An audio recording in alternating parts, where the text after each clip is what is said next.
I asked AI how Ali Abdaal would go from $0 to $100,000 in 2026, and the answer had nothing to do with viral videos, AdSense, or grinding harder. Based on hours of researching Ali Abdaal's content, here are 6 steps that he would follow, along with a mini roadmap that could get you there. Oh, and don't forget to like or hype or whatever it is they do nowadays, and let's get into this. Let's start by clearing up a dangerous myth. If you're trying to go from $0 to $100,000 in 2026 as a content creator, the goal is not to get famous. It's to build a boring, reliable service business that content simply feeds. This is the shift that Ali Abdaal made early, whether consciously or not, and it's the reason his results compound without burning him out. The fastest path to 100K is not AdSense. AdSense is slow, fragile, and unpredictable. The fastest path is selling a high-value service to a specific audience while using content as your lead engine. But before we touch money, we have to talk about something most people skip: your body. Step 1, build the body dashboard. What do we mean exactly by this? You cannot run a 6-figure solo business on broken hardware. Sleep isn't optional, it's leverage. 7 to 8 hours, same bedtime, same wake time. Treat sleep like a meeting with your future self. Then apply the 3-2-1 rule. Stop eating 3 hours before bed, stop drinking liquids 2 hours before, stop screens 1 hour before. Track only what matters: daily steps, body weight, energy levels. You don't need biohacking, you need visibility. What gets measured gets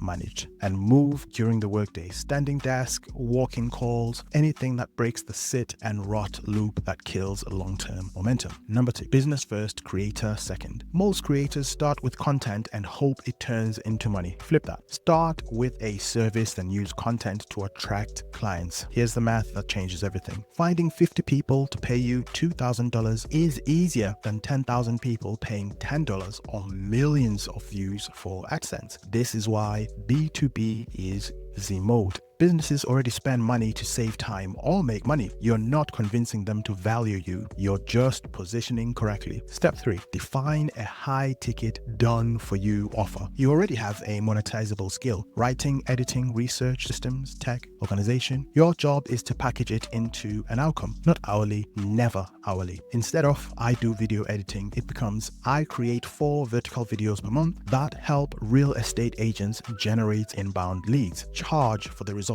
If your service helps a client make money or save time, price resistance disappears. Step 4, content as a lead machine. Your content has one job: attract the right people. You don't need to be a guru, be a guide. Document what you're doing, what you're learning, what's working. You only need to be 10% ahead of the person watching. Post once per week, that's it. But do it for 2 years. Consistency beats intensity every time. Step 5, the ideal system. Burnout doesn't come from work, it comes from unmanaged energy. Block rest first: sleep, gym, social time. Then let work fill the remaining space. Audit your calendar weekly. You could have the color green for energizing and the color red for draining. Systematically delete, automate, or delegate the red. And if something feels heavy, ask yourself, what would this look like if it were fun? Enjoyment is efficiency. Step number 6, permissionless apprenticeship. No audience, no problem. Create something valuable for someone you admire for free. Send it. Ask for nothing. If they love it, you get a client. If they don't, you get proof. Either way, you move forward. The 2026 roadmap. Month 1, you want to define the service and lock in help. Month 2, land 3 beta clients for testimonials. Month 3 to 6, charge 1 to 2K per client. Month 6 to 12, raise to 3K to 5K. At that point, 3 to 5 clients puts you on a 100K run rate. No burnout, no hustle fantasy, just skills, systems, and sustainability.